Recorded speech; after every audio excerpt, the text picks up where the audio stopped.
मानव चेतना के रहस्यमय संसार में 10वीं सदी के महान ज्ञान योगी तिलोपा ने मन के विभिन्न चरणों को अत्यंत सरल और गहन रूप से समझाया। तिलोपा के अनुसार मन की यात्रा कई स्तरों से होकर गुजरती है, जिसमें हर चरण अपने साथ नई समझ, अनुभव और मुक्ति के द्वार खोलता है। प्रारंभिक अवस्था में मन हमेशा भटकता रहता है।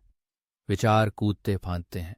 भविष्य की चिंता और अतीत की कसक में उलझा यह चित्त कभी भी शांत नहीं रहता।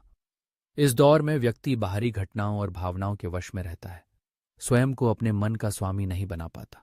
फिर धीरे धीरे अभ्यास के माध्यम से व्यक्ति अपने भीतर झांकना शुरू करता है।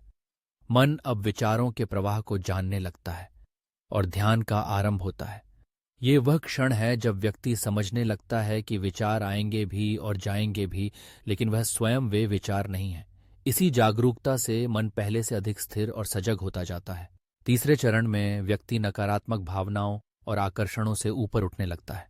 राग द्वेष, मोह ममता जैसे बंधन ढीले पड़ने लगते हैं। अब मन स्पष्ट, खुला और मूक हो जाता है।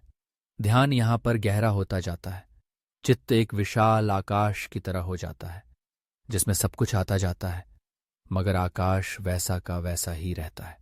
अंतिम और सबसे ऊंचे स्तर पर पहुंचकर मन अपनी वास्तविक प्रकृति को जान लेता है। यह अवस्था उस महासागर जैसी है जिसमें सभी विचार की लहरें शांत हो जाती हैं।